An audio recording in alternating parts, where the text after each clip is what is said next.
네, 안녕하세요. 유현태입니다.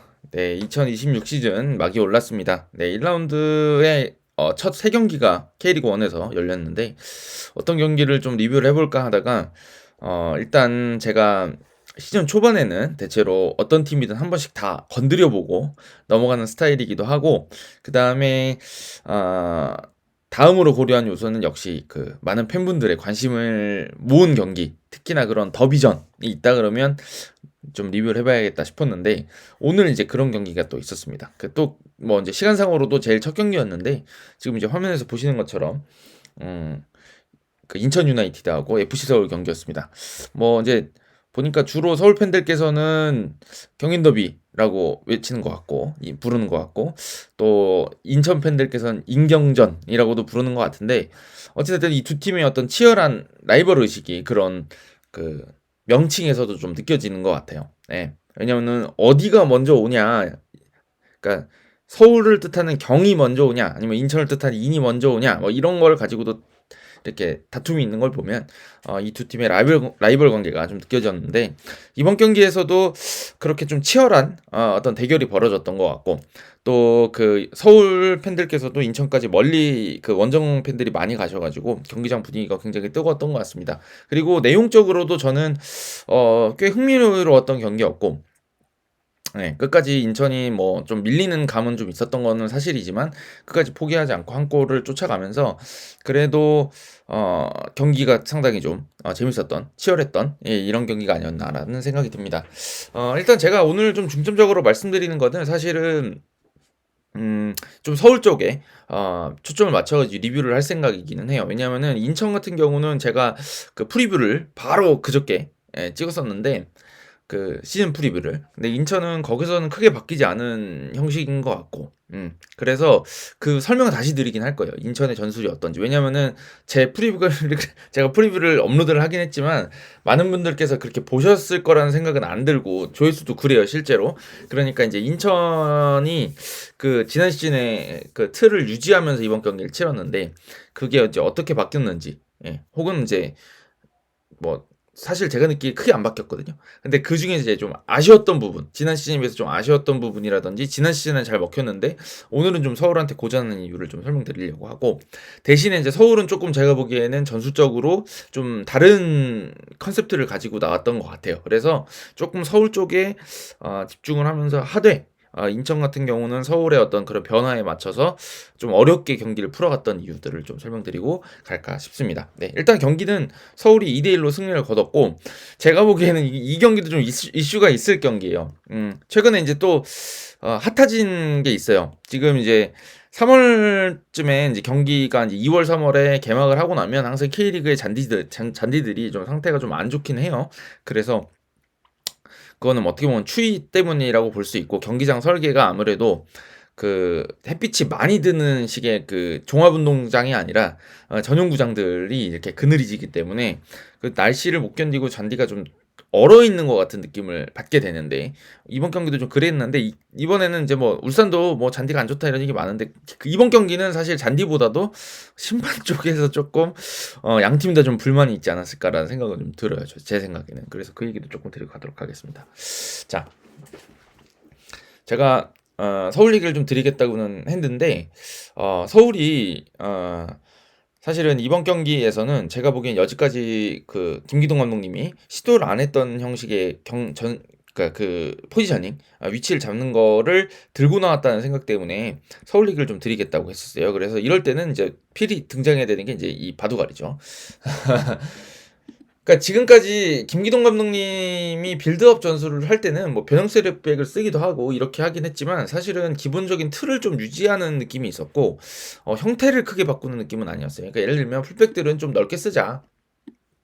그 다음에 여기 이렇게 하고 그 다음에 그 이제 김기동 감독님이 주로 쓰는 빌드업 전술 중에서 상당히 많이 썼던 게 이제 4-2-3-1이라서 4-2-3-1 좋아하세요. 좋아하셨어 예전에 제가 이제 취재 한창 할 때는 좋아하셔서 이럴 때 많이 썼던 전술이 예를 들면은 이제 변형을 줄 때 어떻게 주냐면 이쪽 선수들이 윙포워드들이 안쪽으로 좁혔을 때 풀백들이 좀 전진하고요.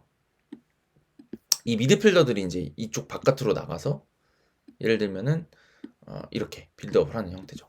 이쪽은 좀 덜 나가고. 예를 들면 이렇게 변형을 준다는 거예요. 그래서 어떻게 변형이 되는 거냐면 조금 천천히 설명드리자면 공이 있어야 되겠죠.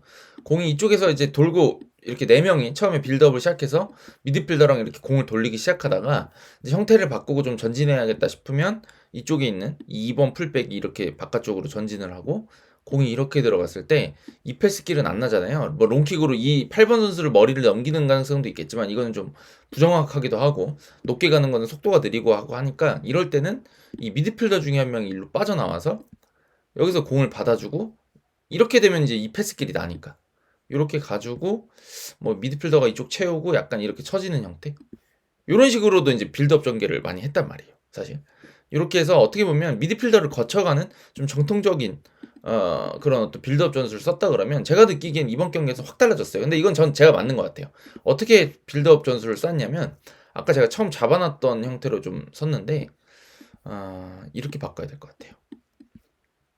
그래서 이번 경기 한번 다시 돌려보시면 눈에 띄는 게 딱 그건데 센터백 2명하고 여기 있는 최준 오른쪽에 최준 김진수 선수가 기본적으로 우리가 기억하는 어떤 풀백들의 위치라 그러면 이 라인 쪽에 바깥에 벌려서 이렇게 벌려서서 패스가 이렇게 들어가면 이 선수들이 최대한 이 선수를 잡기 위해서 쏠리겠죠. 그러면 자연스럽게 이 선수 나오고 이쪽이 넓어지는 효과가 있단 말이죠. 그래서 예를 들면 미드필더들이나 뭐 윙포워드가 이쪽에서 공 받으면 이렇게 투입해가지고 넓은 공간 쓰겠다 이런 식으로 빌드업을 했었는데 이번 경기는 이게 아니라 약간 안쪽으로 좁혀졌단 말이죠. 그래서 이런 형태가 되기도 하고요. 또 많은 형태가 오늘은 이제 최준 선수가 인버티드 풀백처럼 들어가서 약간 이렇게 3, 2 같기도 하고 또 어떤 때는 최후방만 보면 바비치를 두고 4, 1 같은 형태로 이제 빌드업 형태를 꾸리는 겁니다.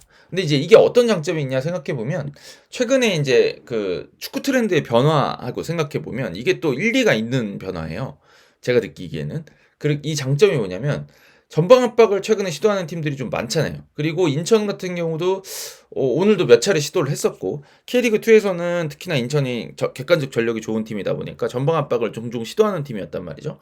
그렇다 그러면 압박이 들어올 때 아까 말씀드렸던 것처럼 좀 전통적인 방식이 넓게 쓰겠다. 애초에 포지셔닝을 넓게 써서 이렇게 가겠다라고 하는 포지셔닝을 잡으면 이 선수들끼리 넓게 쓴다는 장점이 있을 수도 있지만 이거는 또 바꿔 말하면 고립이 된다는 의미로도 쓸 수가 있어요. 왜 그러냐면 잘 생각해 보시면 여기는 이렇게 옹기종기 모여 있기 때문에 여기서는 주변에 있는 선수들 찾기가 좋아요. 예를 들어서 여기 2번 선수를 보면 5번도 마찬가지겠지만 여기도 빨리 줄 수 있고요. 이 선수가 조금만 나와주면 여기도 줄 수 있고 그 다음에 여기도 줄 수 있고 그 다음에 조금만 운이 따라서 이렇게 이 선수가 이쪽 안쪽에 좁혀왔다 그러면 이렇게 빠져주면 여기도 줄 수 있거든요. 측면 쪽으로도. 그러니까 이 선수가 선택할 게 굉장히 많아지는데 이게 그대로 놓고 있는 상태에서 이 선수가 이렇게 포지셔닝을 하면 넓게 쓸 수 있다. 요 8번과 6번 사이를 벌릴 수 있다는 장점은 있을지 모르겠지만 이쪽에 가게 되고 나면 사실은 이제 줄 수 있는 선수가 이제 이 선수 사실 못 주겠죠. 여기도 좀 주기가 어려워지고 이 선수하고 이 선수만 줄 수 있는. 그리고 패스 길이가 너무 멀어지니까 짧게 주고받거나 도망칠 수 있는 기회들이 없어요. 네. 그러니까 요거를 수정하기 위해서 제가 보기에는 이 풀백들을 안으로 좁힌 것 같아요. 특히나 여기를. 그래서 본인한테 여기서 그 센터백에서 볼을 딱 받았을 때 이쪽에 넣어주려고도 시도를 많이 하고요. 그 다음에 여기 이쪽에 투입하려고도 시도를 많이 하고 그렇게 하다 보면 이 선수들이 덤비지를 못하죠. 가까이 있으니까 이쪽에 툭 들어가면 이제 뚫려버리니까 덤비지를 못하고 가운데를부터 좁히려고 하면 그때는 여유있게 공을 잡고 연결을 해주고 그 다음에 뭐 드리블도 치고 하면서 계속 이제 끌어내는 거죠. 위치의 변화를 주면서. 이렇게 되는 형태고 또 아까 말씀드렸던 것처럼 3-2 형태로 바꾸고 나면 이게 되게 줄 데가 많아지는 형태거든요. 사실 3-2로 서면.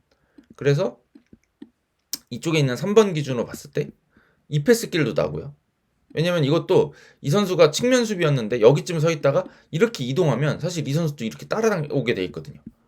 그러다 보면 이렇게 마크가 잡히고 이렇게 되면 여기는 여기도 줄 수 있고 여기도 줄 수 있고 사실 가능하다면 여기도 줄 수 있고 여기도 줄 수 있고, 그 다음에 여기 2번 선수도 생각해보면 뭐 여기로 돌려줄 수도 있고 다시 리턴 해줄 수도 있고 이쪽에 줄 수도 있죠. 그리고 본인이 조금 드리블 칠 수 있다 그러면 여기서 뭐 이런 식으로 줄 수도 있고 잡아가지고 이렇게 줄 수도 있고 이쪽에서 이렇게 좀 와서 이렇게 줄 수도 있고. 네. 그래서 사실 길이 많아진다는 장점이 있죠. 여기가 이런 관계가 된다. 이렇게 길이 많아지죠. 5개 벌써. 5개 맞나? 하나, 둘, 셋, 넷, 다섯, 여섯, 일곱 개죠. 7개고 가능하면 이것도 가능하죠. 어떻게 보면. 그러니까 되게 많단 말이에요. 근데 이제 이거를 아까처럼 벌려서 이런 느낌으로 쓰면 좀 달라지는 게 하나, 둘, 셋, 여기 넣을 수 있다고 쳐도 넷, 다섯, 여섯, 일곱인데 이게 좀 위험하단 말이죠. 네. 그러다 보니까 요거를 지운다 그러면 약간 이렇게 가는 느낌이고, 특히나 여기서 시작된다 그러면 이쪽으로 들어가고 나면 이쪽 길은 아예 없어져 버리니까 네, 약간 이렇게 넓게 돼서 좀 위험하단 말이죠. 그래서 제가 보기에는 이 풀백들을 의도적으로 좁혀서 짧은 공간에서 압박에 대처할 수 있도록 이런 형태 변화를 준 것 같아요. 네. 그 다음에도 중요했던 부분이 이제 여기서 투입돼가지고 이렇게 형태가 되면 너무 좁혀서는 거 아니야? 중앙 쪽에 너무 몰려 있는 거 아니야? 라는 느낌을 받게 되는데, 여기서 이제 해결책이 나오는 게 넓게 서는 거를 둘 다 넓게 설 필요가 있냐 이거예요. 이쪽에서 공 잡은 다음에 이쪽에 안데르손한테 연결이 되면 이것도 넓게 쓰는 거거든요. 좌우 폭을 보자 그러면. 그죠? 아까 그 이 선수가 이렇게 나간 거나 이 윙포워드가 일로 나간 거나 사실은 좌우 폭은 넓게 똑같이 쓴단 말이지. 그러면 여기서 이제 여기 손정범 선수 전반전에 손정범 선수나 이 선수들이 여기를 같이 움직여 주는 거죠. 접근을 해주기도 하고 앞으로 침투해서 패스를 이렇게 받기도 하고, 혹은 오늘 또 많이 나왔던 장면이 여기서 최준 선수가 공 잡았을 때 차라리 손정범 선수가 이쪽 미드필더에서 이렇게 기다리고 있다가 이쪽 패스길이 안 난다 싶으면 아까 제가 설명했던 거랑 비슷하게 안데르손 그냥 여기다 올려버리든 혹은 중앙으로 위치를 바꾸든지 하고 손정범 선수가 일로 나가는 거예요. 근데 이렇게 되면 효과가 뭐냐면 여기 안데르손이 이렇게 서 있을 때는 이주용 선수가 인천의 오늘 경기면은 이주용 선수가 안데르손 내 마크야라고 생각할 거 아니에요. 안데르손이 여기 그냥 서 있든 바깥쪽에 벌려 있든 안쪽으로 들어오든 이주용 선수는 안데르손의 그 움직임에 대응을 할 수밖에 없잖아요. 근데 여기 있던 이 손정범 선수가 측면으로 빠져나간다 그러면 따라갈 선수가 마땅치가 않아요. 왜냐면 미드필더 선수잖아요. 미드필더가 따라나간다 그러면 여기가 비는 느낌이라 이건 따라가긴 힘들고, 그렇다 그러면 이 선수가 딸려 나가야 되는데 그러면 이게 일로 들어가거든요. 안데르손 쪽이 그냥 빈단 말이야. 그럼 이거 이렇게 돌려주겠죠. 이게 위치 변화를 통해 가지고 이 선수가 지금 골치 아프게 만드는 거예요, 사실. 그러니까 이게 사실은 그 수적 우위를 점하는 이쪽 측면 쪽에서 그런 무기가 되는 거죠. 그 인천의 포메이션을 치면 오우성 선수였을 텐데, 오우성 선수는 원래 그 포메이션상으로 봤을 때는 내가 체중 마크야 라고 생각하는데 이 뒤에서 손정범이 자꾸 빠져나가면 어떻게 될까요? 내가 얘를 막아야 돼? 아니면 얘를 막아야 돼? 라는 생각이 들겠죠. 그러니까 이 선수는 되게 골치가 아파. 근데 또 한편으로 말하면 여기는 미드필더는 어떨까요? 난 마크맨이 없네. 그렇게 되는 거죠. 그래서 사실 뭐 이 변화가 가능하다 그러면 이렇게 가고 이게 이렇게 가는 게 맞는 것 같지 않나? 라는 생각은 들긴 드는데 이게 순간적으로 위치를 변화하는데 이게 대처가 이제 쉽게 되냐고요. 이게 잘 안 되겠죠. 그래서 이제 제가 보기에는 서울이 빌드업에서 조금 툭탁툭탁 하면서 전진하는 장면들이 많았어요, 오늘. 그리고 이게 또 다른 효과가 있는 게 손정범이 일로 나가고 요런 형태가 되고 나면 바깥쪽으로 빠졌을 때 그럼 여기를 체중이 슥 하고 올라옵니다. 원래도 인버티드 한다 그랬잖아요. 그 미드필더 쪽에 가담에 있다가 손정범 선수가 바깥으로 빠져서 이렇게도 공을 받아줄 수가 있는 거거든요. 이 센터백한테서.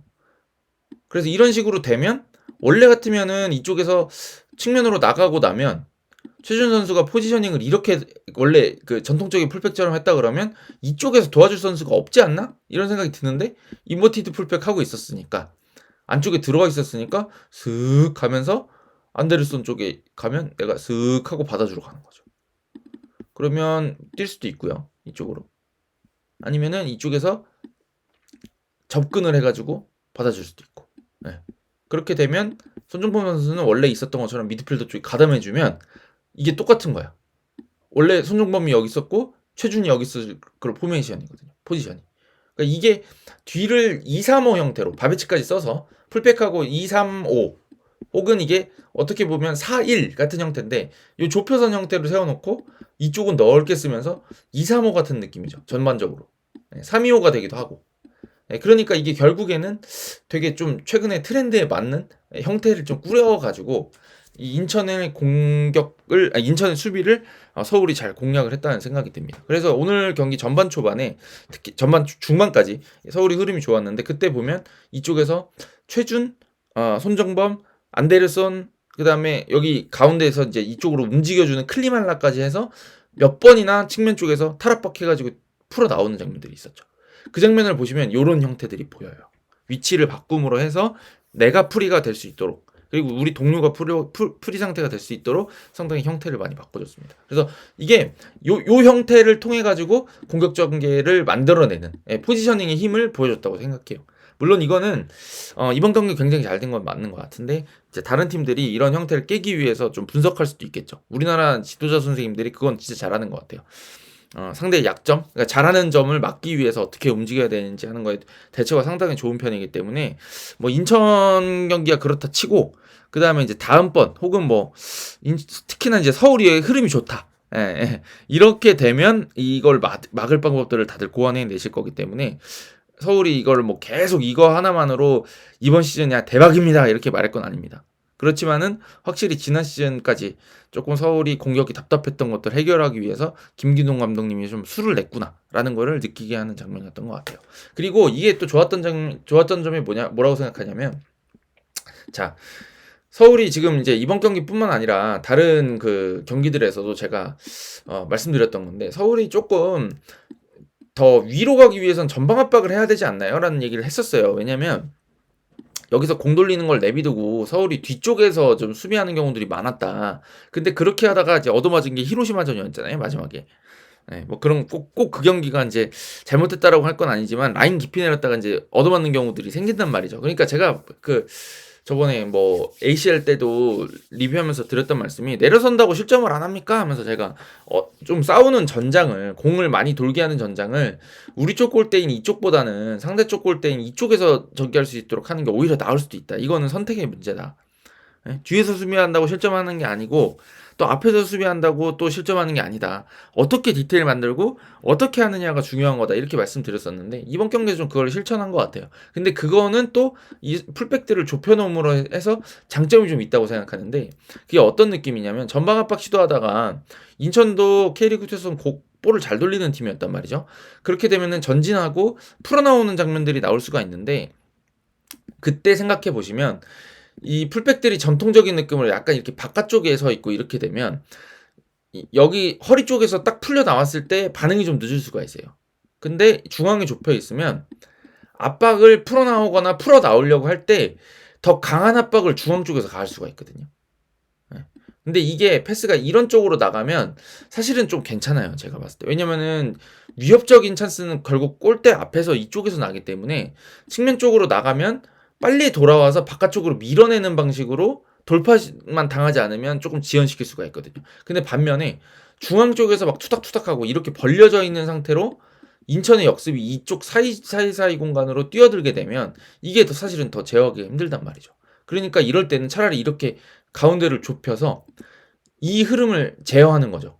이쪽으로 못 들어오게. 이 둘 사이로는 지금 이 2, 3, 4, 5 하얀색 2, 3, 4, 5 사이로는 뛰어들어가는 게 좀 어려워 보이죠. 그럼 패스가 주로 어디로 가냐면 패스 선택이 주로 이 사이드 쪽으로 많이 나갈 수 있도록 열어주는 거죠.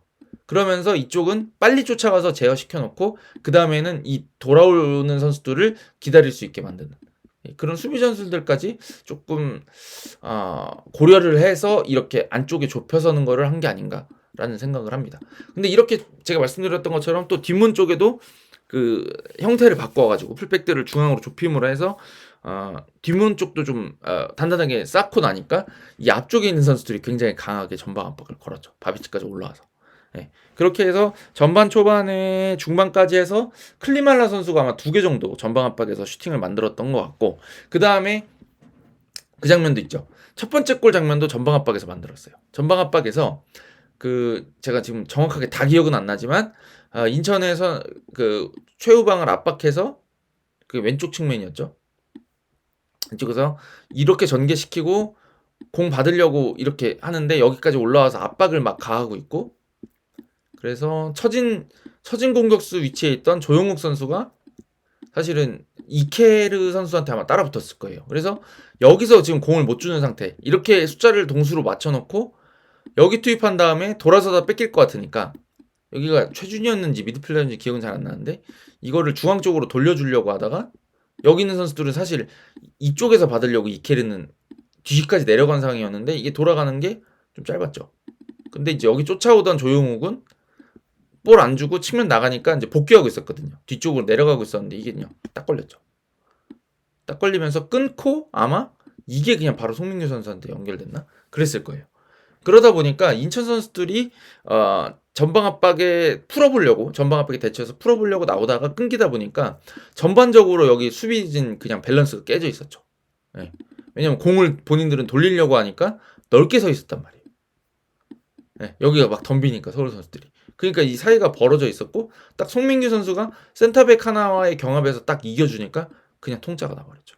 네. 그래서 그냥 득점이 나버렸습니다.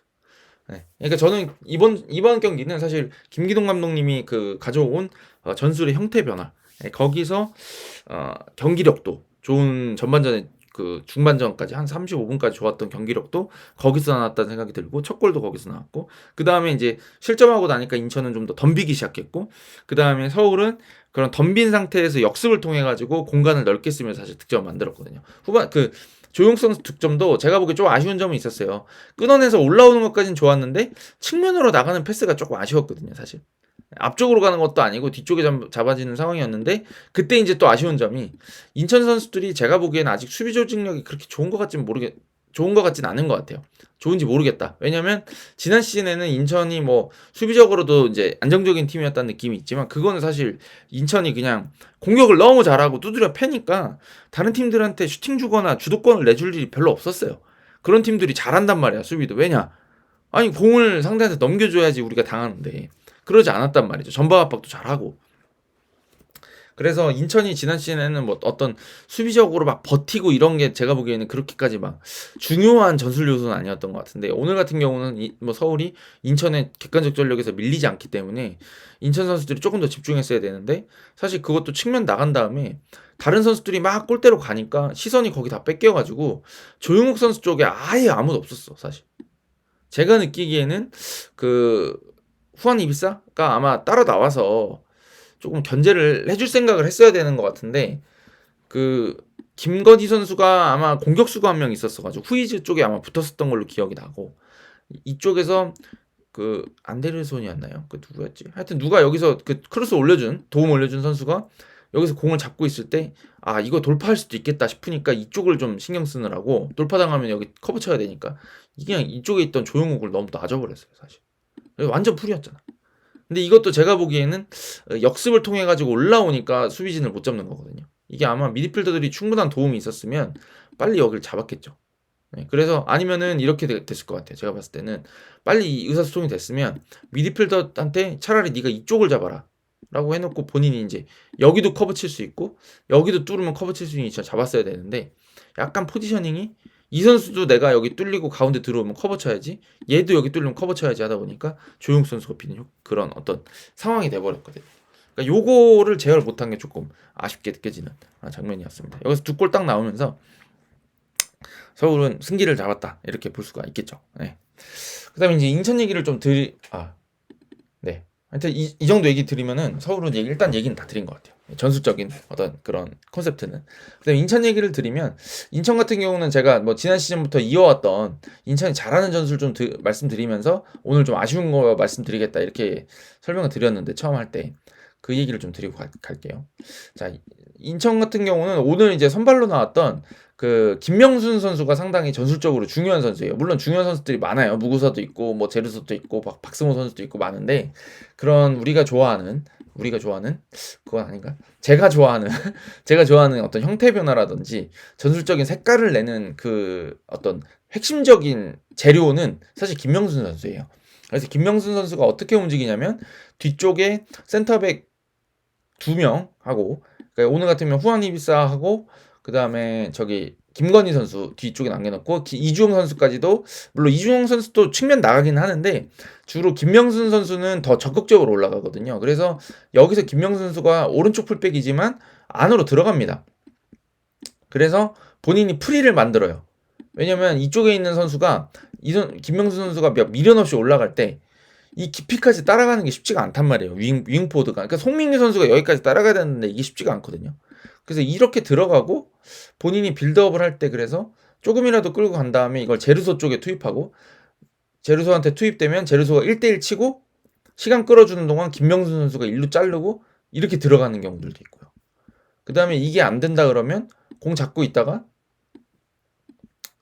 여긴 덤비지 못하니까 기다리고 있을 때 뭐 김명순 선수한테 이렇게 투입해가지고 주변하고 이제 연계를 해가지고 다시 뭐 제루소 쪽으로 나간다든지 이런 것들이 가능하거든요. 미드필더로 인버티드 풀백처럼 들어와서 여기서 머물러서 공도 받아주고 이쪽으로 침투하는 그 언더랩 해주는 사람도 되거든요. 근데 이게 가능한 건 제루소와의 합이 좋다. 왜냐? 제루소가 워낙 빠르고 측면에서 넓게 서가지고 본인 쪽으로 계속 공을 달라고 하니까 자연스럽게 지금 이 수비진상에서 김진수 선수는 이 제르소가 속도를 붙이면 골치가 아프니까 속도를 줄이기 위해서 간격을 좁히고 이렇게 나갈 수밖에 없거든요. 공을 자꾸 받으면. 그러니까 이 사이가 벌어지겠죠. 이 사이를 물론 무고사나 뭐 박승호 선수가 들어갈 수도 있지만 그렇게 무고사가 빠지고 나면 골은 누가 넣어?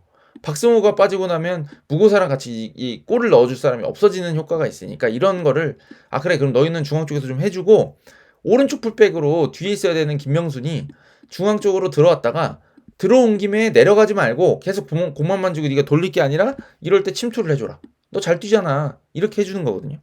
요거를 되게 잘했어. 지난 시즌에도. 근데 오늘 경기 같은 경우는 몇 번의 시도가 있었던 거는 좋았습니다. 근데 여기서 확실하게 제압을 못했어요. 제가 느끼기에는 이거는 좀 선수들 개인기량 차이도 있는 것 같아. 그러니까 개인 기량이 뭐 김명순이라든 제루소가 서울 선수들한테 부족하다는 게 아니라 K리그2에서는 들어가면 여기서 꼭 위협적인 찬스가 나오고 인천 선수들이 1대1에서 이기면서 더 많은 찬스들을 막 만들어냈는데 오늘 같은 경우는 FC 서울한테 좀 전방 압박 당해가지고 밀리는 흐름도 있고 서울을 전방 압박해서 본인들이 막 틀어잡고 주도권을 계속 유지할 수 있는 그런 상황이 안 되다 보니까 찬스 숫자 자체가 적었고 또 1대1 맞닥뜨렸을 때 서울 선수들의 대처가 K리그2에서 인천이 만났던 팀들보다 좋다 보니까 찬스를 만드는 빈도가 떨어졌던 것 같아요. 근데 생각해보시면 그 전반전 막판에 되게 이제 지금 논란의 장면 제가 뒤에서 말씀드리려고 하는데 제 의견을 말씀드릴 건데 그 논란의 장면이 이제 송민규 선수가 김명순 선수를 미는 장면이 있었잖아요. 그때 생각해보시면 김명순 선수가 박스 안에 있었어. 이걸 따라왔었고 송민규 선수가 그게 이제 뒤쪽에다가 단번에 넘겨주는 패스 움직이는 김명순 앞에 넘겨주는 패스가 넘어가면서 그런 찬스가 왔던 거거든요. 사실 맞죠? 네? 그러니까 이게 김명순 선수를 이용한 전술 자체는 구상을 해왔고 그걸 쓰려고 했는데 K리그2에서만큼 위협적으로 나오질 않았어요. 그 장면도 있었고 그 다음에 하이라이트 보면 나오는 것 같던데 이게 제르소한테 투입되고 김명순 선수가 들어가서 여기서 공 잡고 돌파해서 빠져나오는 장면도 있었거든요. 그리고 그러다 어떻게 뭐 무고사 슈팅으로 연결됐던가 하여튼 이런 장면이 있었어요. 뚫고 나오는 장면이. 그러니까 이 장면들을 보면은 김명순 선수를 이용해서 조금 인천도 세밀하게 상대의 그 제루소하고 김명순을 이용해서 좀 상대의 그 조직을 해치고 해체시키면서 들어가는 전술들은 보여주려고는 했는데 전반적으로 경기 흐름이 좀 넘어가 있는 상황이었고 그다음에 실점도 먼저 2골이나 계속 연속적으로 하는 바람에 이 어떤 K리그2에서 압도적으로 잘했던 축구들을 많이 보여주진 못했던 것 같아요. 제가 느끼기에. 그리고 이제 오늘 경기 끝나고 기자회견에서도 밝히셨던 것 같은데 왼쪽에 이제 오우성 선수가 나와서 고군분투한 건 맞는데 이게 형태가 김명순 선수가 오른쪽 풀백으로 들어가서 계속 여기를 흔들어주는 느낌이었다고 했잖아요. 그렇게 해서 반대쪽을 생각해 보시면 얘는 뭐해? 오우성은 뭐해? 라고 한다 그러면 이주용은 보통 여기 그 김명수 선수가 들어가면 뒤쪽 지켜주는 경우들이 많고, 공격에 이렇게 막 김명순 선수보다 가담하는 숫자가 좀 적단 말이죠. 그리고 언더랩 나가서 본인이 이제 한두 개 해결해 주는 건 있었는데, 오우성 선수하고 아직 합이 좀 안 맞는 느낌이 좀 있었던 것 같아요. 그러다 보니까 왼쪽이 조금 부실했죠. 오른쪽은 제루소하고 김명순하고 막 뭘 해보려고 하는 것 같은데, 왼쪽에 있는 오우성 선수는 많은 것들을 좀 보여주지는 못했던 것 같아요. 그러니까 이게 공격이 어떻게 된다? 좌우가 좀 밸런스가 안 맞는, 네. 좀 이쪽에 오른쪽에 밸런스가 많이 쏠리는 느낌이 들어서 인천의 공격에 조금 아쉬움이 있었던 것 같아요. 이거는 제 생각에는 모두바로가 이제 아무래도 그 직선적인 움직임에 강하고 혼자서 취급 뛸 수 있는 선수가 있었을 때, 어떤 이런 합도 나름 인천에서는 고려해서 아마 그런 전술을 짰을 것 같은데, 왼쪽에서 오우성 선수가 이거를 좀 바로만큼은 못하지 않았나라는 생각이 들고, 오우성 선수는 또 이제 약간 동선이 이렇게 들어가는 동선은 아니고 이렇게 들어가는 동선이다 보니까 제 느낌에는 이게 아예 이쪽 바깥쪽에서 좀 공을 받고, 왜냐면 이쪽에서 공이 많이 도니까 사이드 체인지를 통해 가지고 단번에 여기 넘기고 오성 선수가 여기서 뭔가를 하나 해주는 이런 그림을 좀 더 디테일하게 그렸으면 좋았을 텐데, 이게 좀 안 됐던 것 같습니다. 네. 그래서 인천으로서는 조금 위험한 장면들도 많았던 것 같아요. 네. 또 서울이 이렇게 전방 압박을 강하게 걸 거다라고 생각을 못했던 것 같아서 전반 중반까지 조금 위기를 자초하는 면이 있었던 것 같습니다. 근데 제 생각에는, 근데 이거는 오늘은 그 힘싸움에서 좀 밀리다 보니까 인천이 본인들이 잘하는 걸 좀 못 보여줬다는 생각이 들어요. 그러니까 서울이 오늘 좀 작정하고 전방 압박하고 우리는 앞에서 싸울 거야라고 말을 그러니까 마음을 먹고 나왔던 것, 그것 때문에 인천이 제 페이스를 못 찾았던 것 같습니다. 근데 저는 인천의 어떤 이런 디테일들이 제가 분석할 정도면 다른 팀들도 다 알고 있겠지만, 제가 느끼기에 그 김명순 선수가 들어가는 거는 막기가 쉽지가 않아요. 오늘도 서울도 그쪽에서 위기가 나올 뻔 했었잖아요.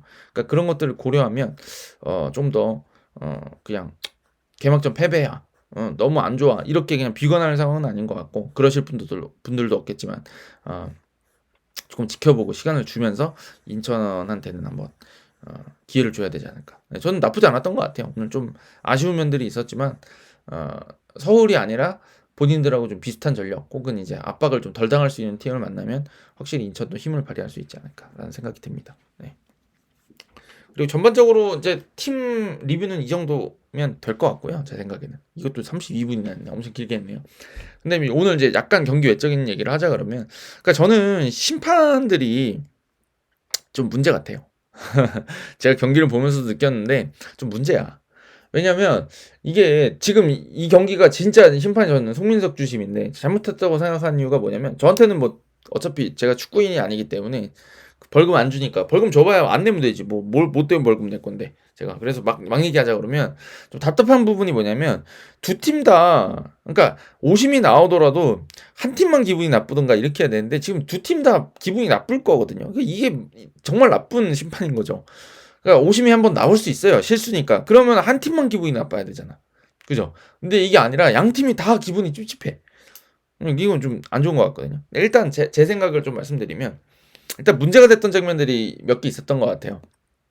그 아까 말씀드렸던 송민규 선수가 김명순 선수 밀었던 장면, 그거는 제 생각에는 뭐 인천 팬들 좀 서운해하실 수 있겠지만 안 볼 수도 있다고 생각합니다. 저는 조금 소프트했어, 터치가, 미는 게. 제 생각에는 확 밀었다기보다 그냥 어깨를 댔다. 근데 이게 축구가 이제 접촉이 있는 스포츠라 근데 불었다 그러면은 할 말은 없을 것 같아요.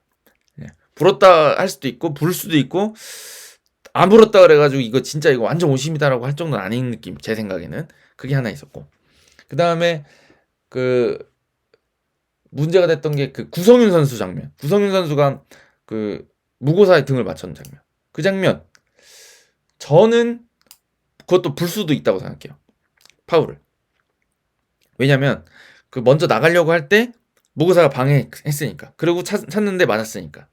그래서 그냥 소급 이렇게 해서 줄 수 있다고 생각합니다.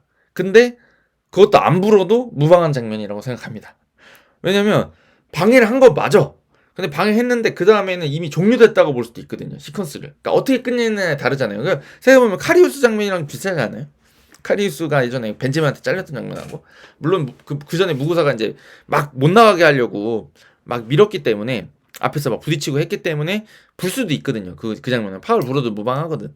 그러니까 이제 그걸 어떻게 볼 거냐의 문제인데, 그게 좀 하여튼 양쪽 다한테, 그러니까 인천 팬한테는 좀 기분이 나쁠 장면이죠. 근데 그거랑 이제 좀 별개로 한 말씀 더 드리면 구성윤 선수는 킥을 그렇게 하면 안 됩니다. 아니 파울이 불려서 다행이지 천만다행이지 그거를 등에 맞추면 어떡해요. 아무리 그 무구사가 가까이 있다지만 그거 잘못해가지고 들어가가지고 나눠가지고 그냥 시퀀스 나눠졌다 하고 그냥 져버렸으면 어떡해. 그러니까 그거는 이제 골키퍼 잘못이죠. 구성윤 선수가 그런 실수는 하면 안 되겠습니다. 그러니까 그 두 장면은 인천 팬들이 좀 기분 나쁜데 이렇게 볼 수 있는 장면들인 것 같아요. 제가 봤을 때. 근데 또 이상하게 VAR 제 기억에 89분 때 보러 들어가서 92분 전에 끝나고 아마 페널티킥까지 찼던 것 같거든요. 제 기억에. 근데 원래 그 저기 뭐야 추가 시간 6분 나왔단 말이죠. 그럼 99분에 내지 98분에 끝났어야 될 것 같아요. 근데 100분 넘어가죠. 101분까지인가 줬죠. 그거 왜 주는 거야? 제가 보기에는 좀 하여튼 그런 것들 이게 약간 보상 판정 아니야? 싶은 장면들이 좀 있어요. 본인이 뭔가 이거 줘도 됐던 것 같은데? 라고 생각하게 만드는. 그러니까 이걸 줘도 됐는데? 라고 생각하는 장면이 나오니까 그 다음에 뭔가 또다시 성회치 않은 판정이 나오니까 이거 좀 아까 오심이라고 생각해서 보상 판정 주나? 이렇게 자꾸 느낌을 되게 만들거든요.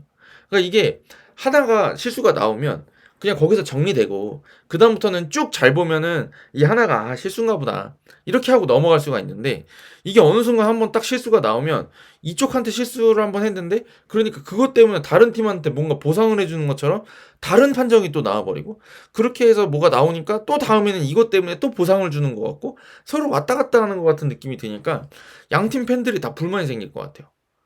네. 저는 그래서 좀 명확하게 봐줘야 되지 않겠느냐라는 생각이 듭니다. 뭐 간담회도 한다 그러고 뭐 그랬던 것 같은데 뭐가 바뀌는지 잘 모르겠어요. 저는. 네. 그냥 좀 이렇게 부동심을 가지고 좀 해야 되지 않겠느냐라는 생각이 듭니다. 사실 뭐 프리미어리그에도 악명 높은 지도자가 아니라 심판들이 있고 어느 리그에 가든 간에 아주 그냥 욕을 디립다 먹는 주심들이 있기 때문에 전 K리그 주심들만의 문제라고 생각은 안 하고 심판들이 어려운 일을 한다라고 생각은 합니다. 그렇지만 노력은 해야죠. 노력을 하려 그러면 오심할 수 있다고 생각합니다. 오심했다 그러면 그건 잊어버려야 돼. 제 생각에는. 잊고 그냥 다음부터는 그냥 소신에 맞게 계속 판정을 해야 되거든요. 근데 지금 이제 그게 잘 안 되니까 양 팀 다 지금 뭐 그렇게 흥분하게 되는 게 아닌가라는 생각이 들어요. 저는 뭐 심판들은 어쩔 수 없이 좋은 얘기는 듣긴 어려운 존재들인 것 같아요. 왜냐면 잘하면은 눈에 안 띄거든요. 네. 그렇기 때문에 어려운 존재라고 생각하지만 좀 리그가 좀 더 발전하고 좀 더 팬들이 만족할 만한 경기를 보기 위해서 심판들 선생님들께서도 좀 더 노력해 주셔야 되지 않을까. 네. 그러니까 그냥 소신에 맞게 자기 소신에 따라서 하시고 결과는 모르겠다 해버리는 게 나을 수도 있겠다는 생각이 들어요. 저는. 물론 그렇게 되면 본인들의 그 심판 배정 문제가 있어서 불이익이 있으실지 모르겠지만 하여튼 오늘 같은 경우는 그래서 두 팀 다 좀 엥 하는 판정들이 좀 있었던 것 같아요. 그래서 올 시즌도 이 심판 때문에 좀 시끄럽지 않겠느냐라는 의심을 예측을 한번 해보게 되는 경기였던 것 같습니다.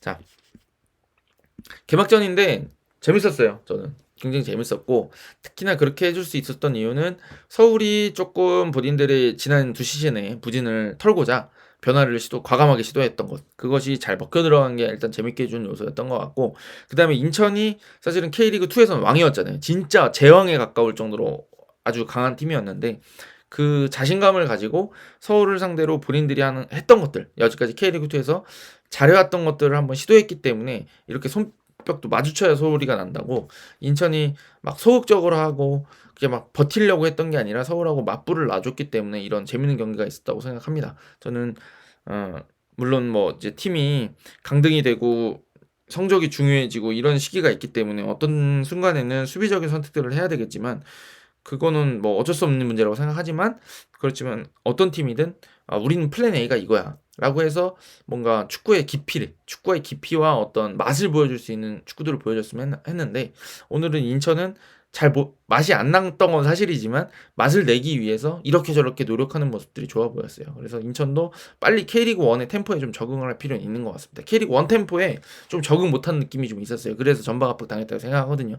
근데 이거는 경기 치러 가면서 K리그 2보다는 확실히 빠르구나 라고 해서 그런 속도들을 높일 수 있는 훈련들을 하면서 조금 잘한다 그러면 인천도 인천다운 색깔로, 윤정환 감독님의 인천다운 색깔로 K리그1에서 잘 싸울 수 있지 않을까라는 생각이 드는 한 판이었던 것 같습니다. 상당히 수준도 있었고 보는 맛이 있었던 경기 같습니다. 네. 재밌었어요. 네. 라이벌전답게 치열하게 됐고 다음번에 이 두 팀의 맞대결도 한번 기대해 볼 만하지 않을까라는 생각이 들었습니다. 자, 여기까지 하고 가보도록 하겠습니다. 저는 내일 이제 그 전북하고 부천 경기 갈 예정인데 그것도 가능하면 빨리 와서 한번 리뷰를 해보도록 하겠습니다. 할 수 있을지 모르겠어요. 가보겠습니다. 감사합니다.